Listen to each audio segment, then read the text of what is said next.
When most people hear the word Druid, they picture robed figures in white, standing in misty forests, chanting spells beneath the shadow of Stonehenge. The image is powerful, almost cinematic, but it is also a distortion, created more by modern fantasy novels, Renaissance romanticism, and even Hollywood, than by history itself. The truth about the Druids is far stranger, far more complex, and far more unsettling than the romantic portraits we are used to seeing. Were they philosophers who held the key to cosmic mysteries? Were they priests who guided their people through sacred rites and sacrifices? Or were they sorcerers whose influence stretched into the realms of prophecy and forbidden magic? This question, whether Druids were mystics, priests, or magicians, lies at the heart of one of the most enduring enigmas of the ancient world. The challenge we face in uncovering the truth is that the Druids left no written records of their own. They passed their wisdom, their laws, and their rituals entirely through oral tradition, a deliberate choice that both preserved their secrets and condemned them to be misunderstood by history. The only voices we hear are those of outsiders, Greek travelers, Roman generals, Christian monks, each with their own biases, each with their own reasons to either glorify or vilify the Druids.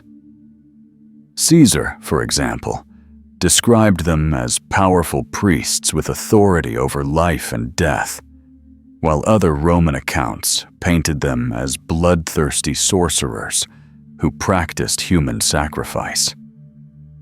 Between these polarized images, the real Druids remain hidden in the shadows, and yet, despite the silence of the Druids themselves, fragments of their world still reach us.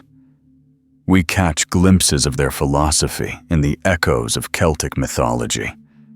We sense their spiritual authority in the fear they inspired among Rome's most disciplined armies. We feel their presence in the enduring symbols of nature, worship, sacred groves, and seasonal festivals that continue to shape our cultural memory today. To study the Druids is to step into a landscape where myth and history blur, where religion, law, politics, and mysticism are fused into one, and where the boundaries between priest, philosopher, and magician disappear. In this video, we will journey through that landscape together. We will trace the origins of the Druids, examine their roles as religious leaders, philosophers, and sorcerers, and uncover their profound influence on ancient society. Along the way, we will also confront how much of their story has been distorted, first by their enemies, and later by centuries of romantic imagination. What we find may not only redefine who the Druids truly were, but also challenge us to reflect on how hidden wisdom, forbidden knowledge, and spiritual power always shape the course of human history.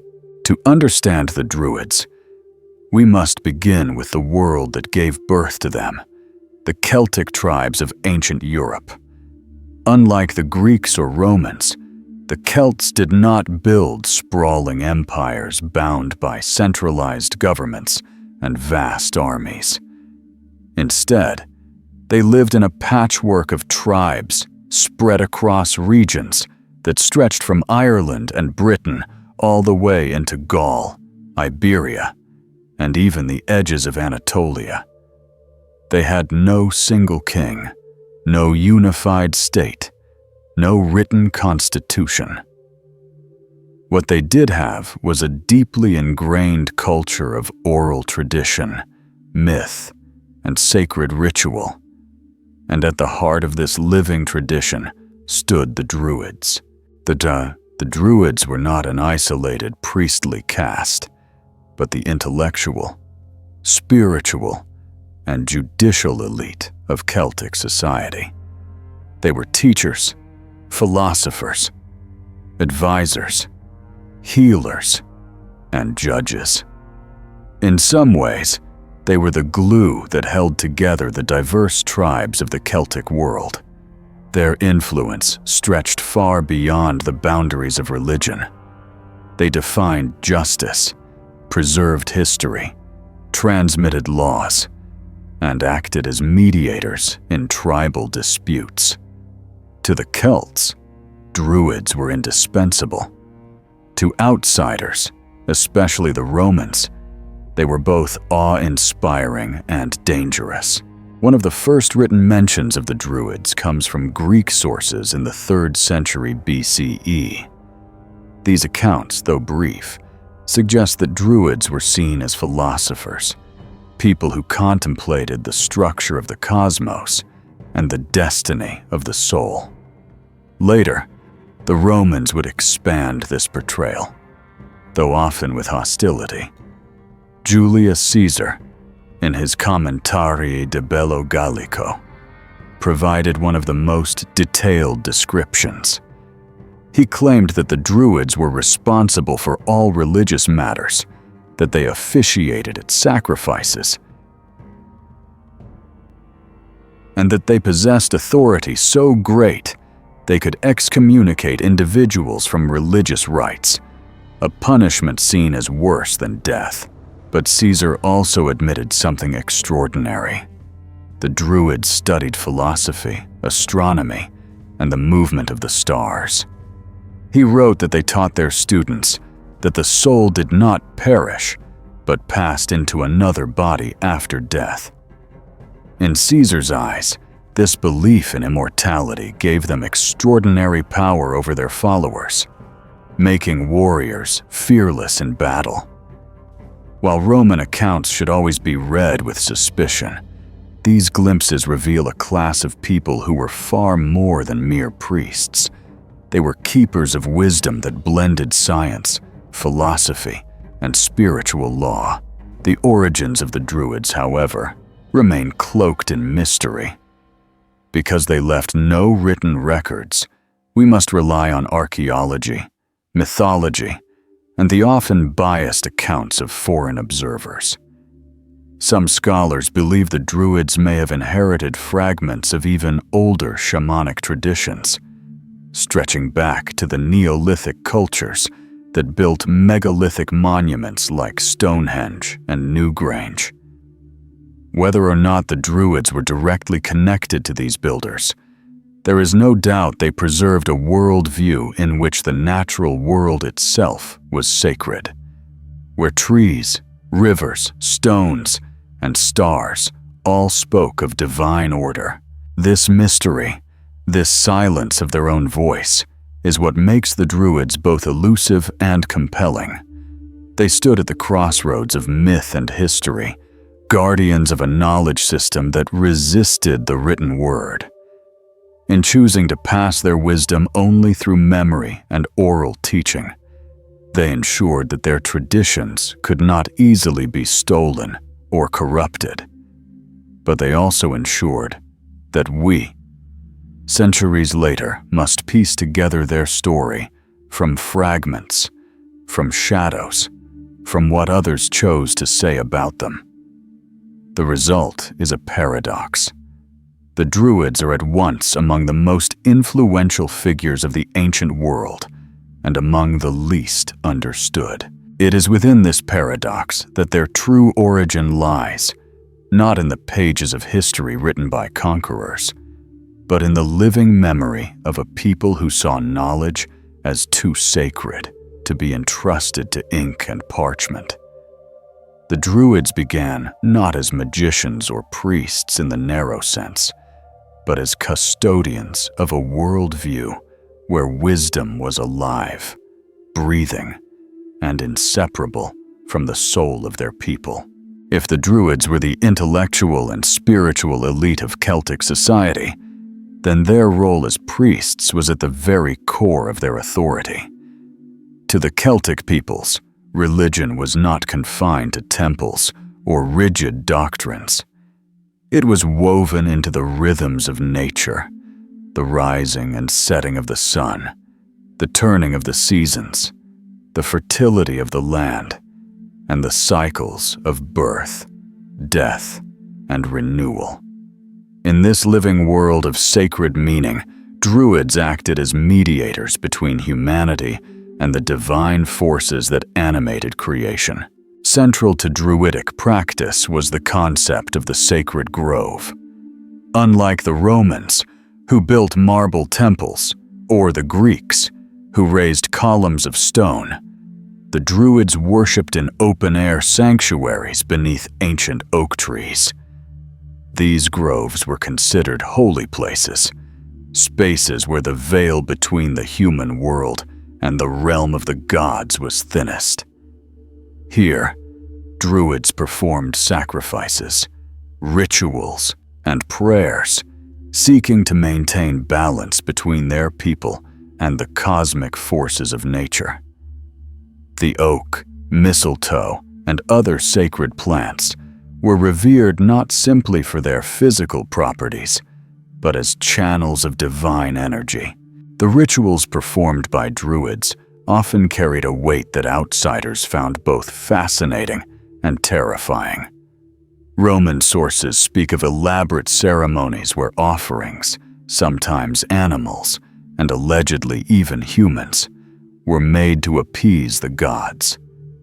The most infamous image is that of the Wicker Man, a massive effigy in which victims were supposedly burned alive as sacrifices.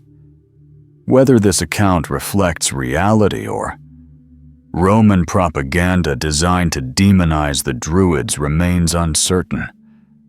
What is clear, however, is that ritual sacrifice was viewed as a means of restoring cosmic harmony, of giving back life force to the gods in exchange for prosperity, fertility, or victory.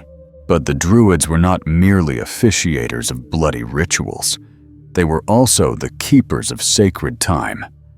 They oversaw festivals that aligned with the cycles of the sun and moon, moments that marked agricultural transitions and cosmic thresholds.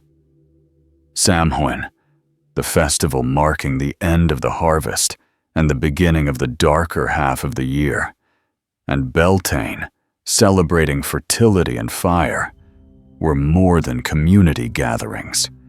They were cosmic events that reenacted the eternal dance of death and rebirth.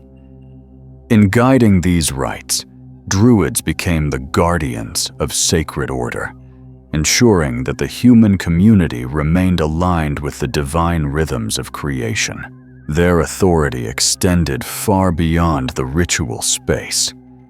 Druids interpreted omens, read signs in the natural world, and advised leaders on when to go to war or when to make peace. Their priestly role was not separate from politics. It was the foundation of power itself. To disobey the Druids was to risk the wrath of the gods, and for that reason, kings and warriors often submitted to their authority. In some cases, their word could halt battles or determine the fate of rulers. This fusion of religion, politics, and law is part of what made the Druids such a formidable presence in the ancient world. They were not priests in the limited sense of performing rituals within a temple. They were the guardians of a cosmological worldview in which every aspect of life, whether planting a field, waging a war, or healing the sick, was bound to the divine. Their authority was total because it was rooted in the belief that they spoke not with their own voices, but with the voice of the gods. To the Romans, this made the Druids both fascinating and threatening. They could not be ignored because they represented a system of power independent of imperial rule. To the Celtic peoples, however, Druids were indispensable. They were the bridge between earth and sky, tribe and cosmos, human and divine. Beyond their role as priests and ritual leaders, the Druids occupied a place of profound mystery as philosophers and mystics. Unlike the priests of Rome or the temple scribes of Egypt, they left no codified scriptures, no carved tablets, no scrolls that could be copied and carried. Instead, their wisdom was transmitted entirely by memory, through long years of study and oral recitation. This choice was not accidental. It was a deliberate safeguard, ensuring that their most sacred teachings would remain fluid, alive, and inaccessible to the eyes of conquerors.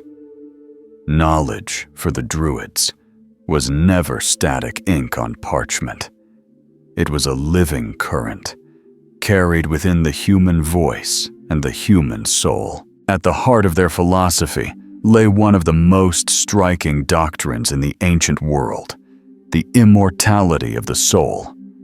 Roman commentators, including Julius Caesar, remarked that Druids taught the soul does not perish, but passes into another body after death. This belief in reincarnation, so unusual in the Western traditions of their time, placed the Druids in philosophical company with the Pythagoreans of Greece, and perhaps even with mystical traditions further east. For the Celtic warrior, this teaching was more than abstract theory. It was a source of courage in battle, for death was not an end, but merely a passage into another life. But the Druids' philosophy was not limited to the soul alone. They contemplated the order of the cosmos, studying the stars, the cycles of the moon, and the turning of the seasons. Roman accounts suggest that their education could take 20 years to complete, covering not only religion and law, but also astronomy, natural philosophy, and ethics. In this sense, Druids were the scientists and sages of their age, embedding empirical observation within a framework of spiritual meaning. To them, the patterns of the heavens and the rhythms of nature revealed the laws of a divine order that governed all things. The mystical side of the Druids emerged most clearly in their relationship to nature. For them, the natural world was not a backdrop for human activity, but a living text filled with divine symbols. Trees, rivers, stones, and animals all spoke a language of sacred meaning. The oak tree, towering and enduring, was revered as a symbol of strength and connection between heaven and earth. Mistletoe, rare and parasitic, was harvested with great ceremony as a plant of healing and prophecy. To stand in a sacred grove under the guidance of a druid was to step into a space where nature itself became scripture, where the rustle of leaves or the flight of birds could carry a message from the unseen realms. What made the Druids mystics was not simply their knowledge of rituals, but their ability to interpret the hidden connections between the visible and invisible worlds. They trained their initiates to perceive beyond appearances, to recognize the cycles of life and death as mirrors of cosmic truths. Their oral teachings were often delivered in poetry, riddles, or paradoxes, forms designed not to give simple answers, but to awaken insight in the listener. In this way, they functioned less as teachers who transferred information and more as guides who initiated seekers into a deeper way of seeing reality. To call the Druids philosophers is not to reduce them to abstract thinkers, but to recognize their role as visionaries of a holistic worldview. They wove together ethics, cosmology, natural science, and spirituality into a seamless whole. They stood at the intersection of wisdom and mystery, grounding their people not only in religious ritual, but in a philosophy of life that gave meaning to existence itself. In their teachings, one finds both a practical guide for living and a mystical key to the unseen. If the Druids as priests connected their people to the gods, and as philosophers illuminated the mysteries of the cosmos, then as magicians, they embodied the most feared and controversial dimension of their power. To their followers, their magical arts were sacred practices, forms of divination, prophecy, and healing that revealed the hidden forces shaping life.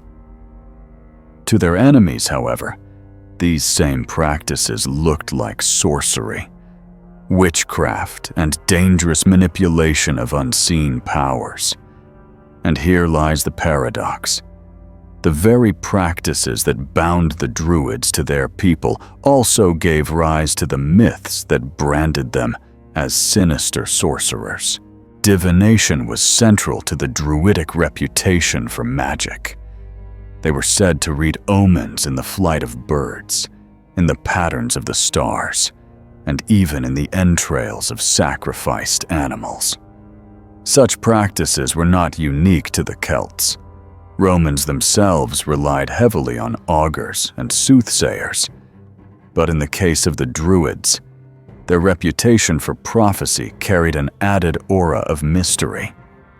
Accounts tell us they could predict the outcomes of battles, foretell the death of rulers, and declare the will of the gods before major decisions were made. Whether these powers were the result of keen observation, intuitive wisdom, or something more esoteric, they gave the Druids an authority that transcended politics and reached into the realm of fate itself. The magical dimension of their practice extended into healing and herbal medicine. The Druids were masters of plants, roots, and natural remedies, and Roman writers often acknowledged their skill in curing disease and using nature's gifts for both medicine and enchantment. Mistletoe, harvested with golden sickles during ritual ceremonies, was considered a plant of great power, capable of healing illness and neutralizing poisons. Other herbs, stones, and charms were said to carry protective energies, binding the natural and spiritual worlds together in acts of healing or safeguarding. To the Celtic imagination, these practices were not magic in the sense of trickery. They were simply the practical application of sacred laws woven into the fabric of the cosmos. Yet it is also true that the Druids cultivated an aura of secrecy that made their practices seem otherworldly, even frightening, to outsiders. Roman sources repeatedly accused them of human sacrifice, often highlighting lurid details like the burning of victims inside wicker effigies. Whether such stories reflect actual rituals or propaganda designed to demonize the Druids remains debated, but what matters is how these stories shaped their reputation. To Rome, portraying the Druids as bloodthirsty magicians justified their suppression. To their people, however, such rites, if they occurred, were seen as sacred acts of cosmic necessity, offerings meant to maintain balance in a universe where life and death were intimately intertwined. The blurred line between priesthood and sorcery was not unusual in the ancient world, where religion, magic, and philosophy were never neatly divided. What makes the Druids stand out is how fully they embodied all three. They invoked the gods in ritual, contemplated the mysteries of the soul, and wielded powers that appeared magical to both allies and enemies.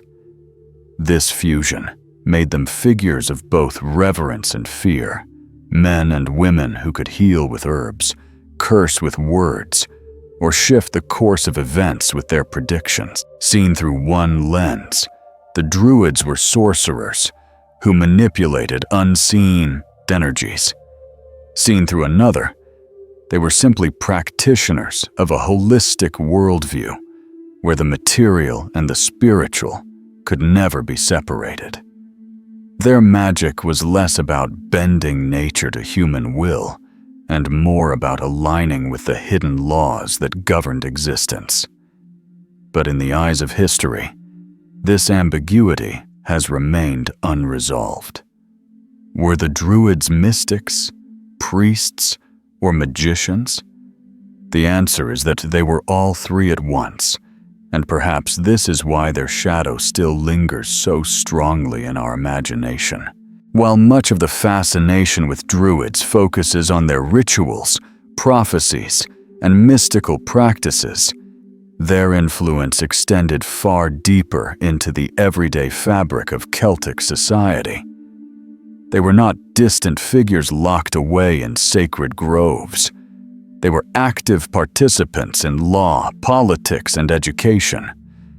In many ways, they were the hidden architects of Celtic civilization, shaping not only its spiritual life, but also its social order and political stability.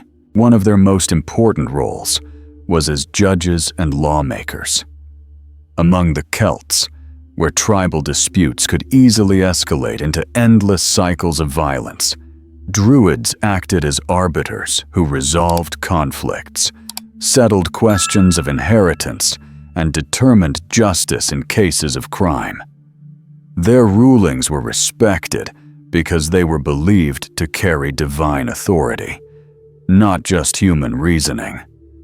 A sentence delivered by a Druid was not merely legal, it was cosmic, binding the offender not only to human society, but to the will of the gods themselves. To be excommunicated from the rites of the Druids was considered a fate worse than death, for it meant being cut off from the spiritual and communal life of one's people. Beyond law, the Druids were the advisors of kings and tribal chieftains. They counseled rulers on when to go to war, when to seek peace, and how to interpret omens that might shape political strategy. Their presence at royal courts was a sign of legitimacy, for a king without the blessing or counsel of the Druids risked being seen as disconnected from divine authority.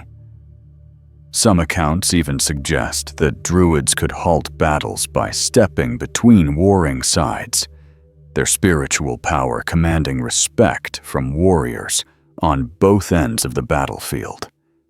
This image of Druids as peacekeepers highlights their unique position. They wielded authority not by force of arms, but by the sheer weight of spiritual and cultural respect. Education was another domain dominated by the Druids. They trained the youth of the Celtic elite, passing down not only laws and traditions, but also the memorization of poetry, myths, and philosophy. Some students were said to spend 20 years in training before being considered fully initiated. Through this long and rigorous oral education, the Druids preserved the collective memory of the Celtic people. They were living libraries, carrying within them the genealogies, myths, and wisdom that defined identity itself. Without them, the Celts would have had no unified cultural continuity across their vast and scattered tribes. It is precisely this influence that made the Druids such a threat in the eyes of Rome. The Druids represented a form of power that the empire could not easily conquer. While Roman armies could defeat Celtic warriors on the battlefield, they could not easily erase the invisible authority of Druids, whose words carried more weight than swords. Roman suppression of the Druids, through bans, propaganda, and outright massacres, was not only about eliminating a religious class, but also about dismantling the political backbone of Celtic resistance. The famous campaign against the Druids on the island of Anglesey, recorded by Tacitus, was not just a military conquest. It was an attempt to sever the Celtic world from its spiritual and political heart. In this light, the Druids were not simply priests or magicians. They were the custodians of Celtic sovereignty. They balanced religion with law, spirituality with governance, myth with political order. Their voices could crown a king, settle a dispute, or inspire warriors with visions of immortality. To remove them was to weaken the very soul of Celtic society.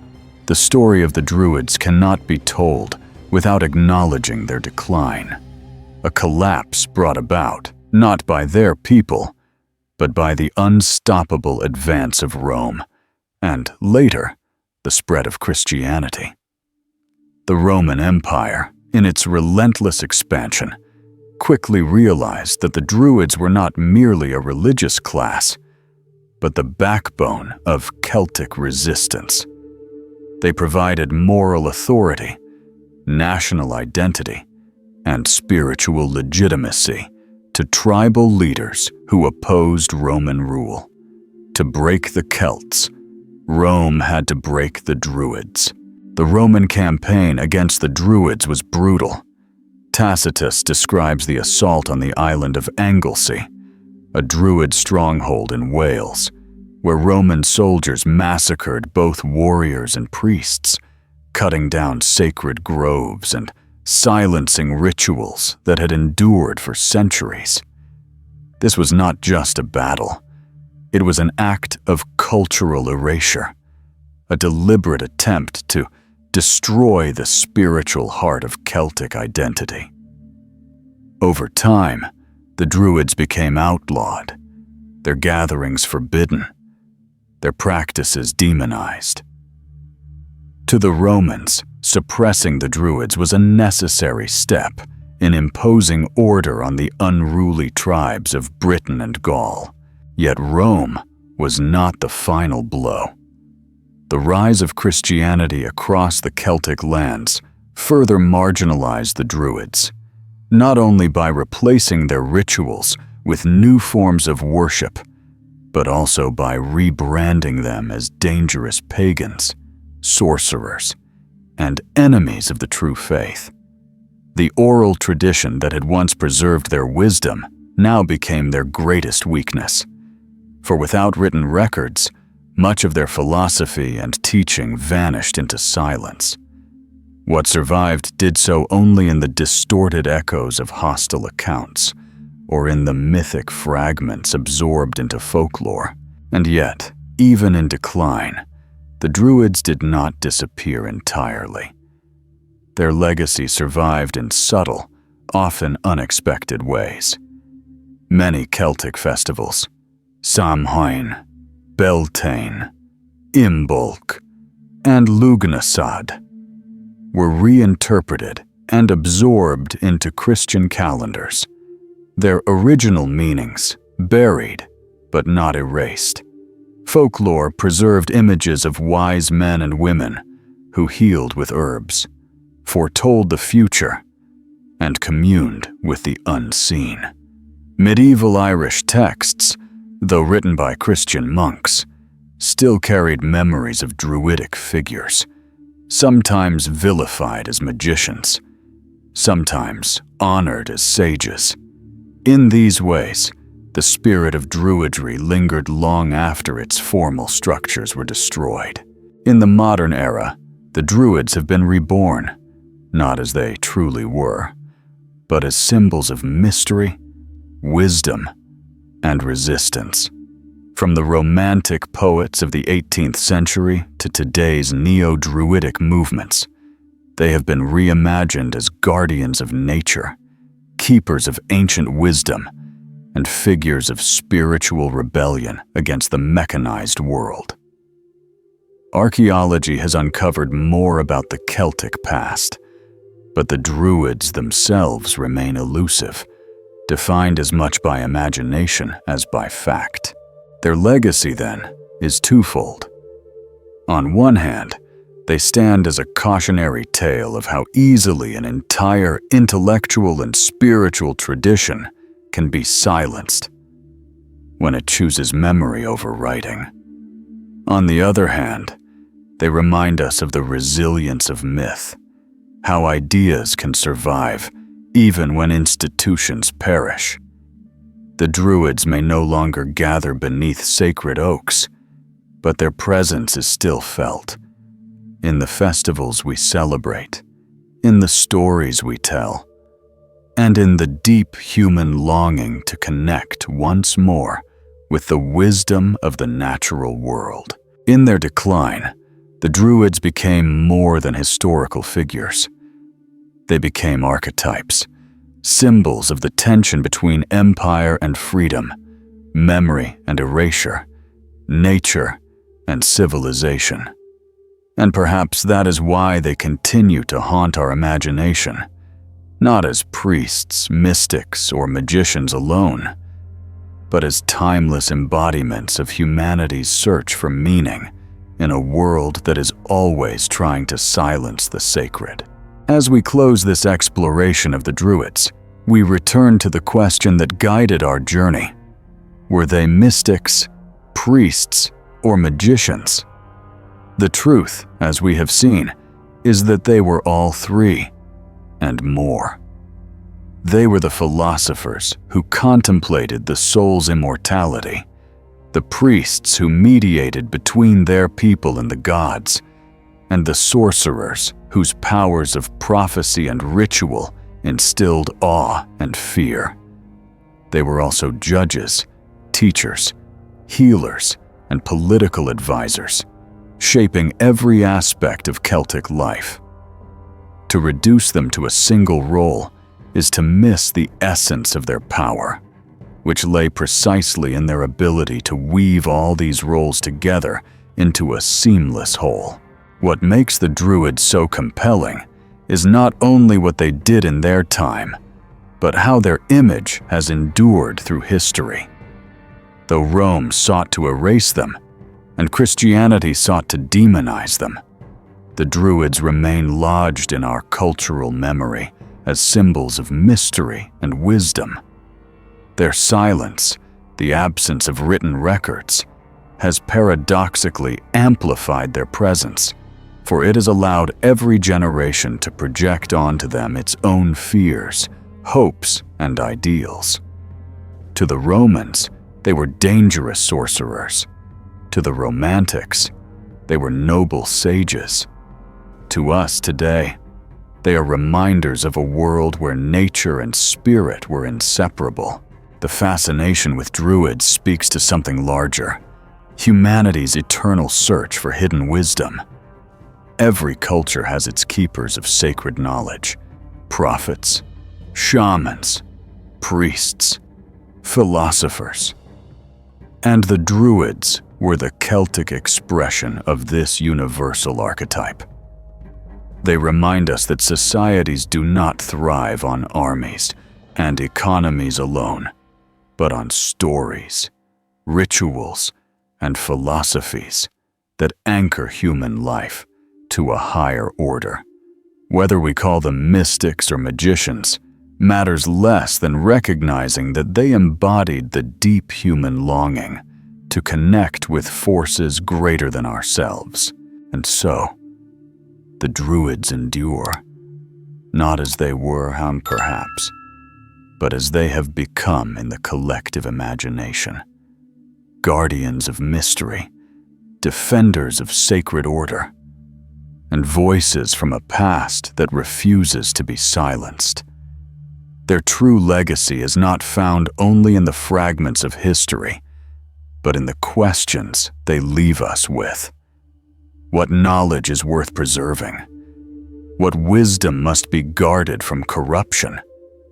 And how do we, in our modern world, rediscover a sense of the sacred in nature and in ourselves? Perhaps that is the gift of the Druids, not definitive answers, but a call to step into the mystery, to look at the world once more with reverence, and to listen for the voices that still whisper in the groves, the rivers, and the stars.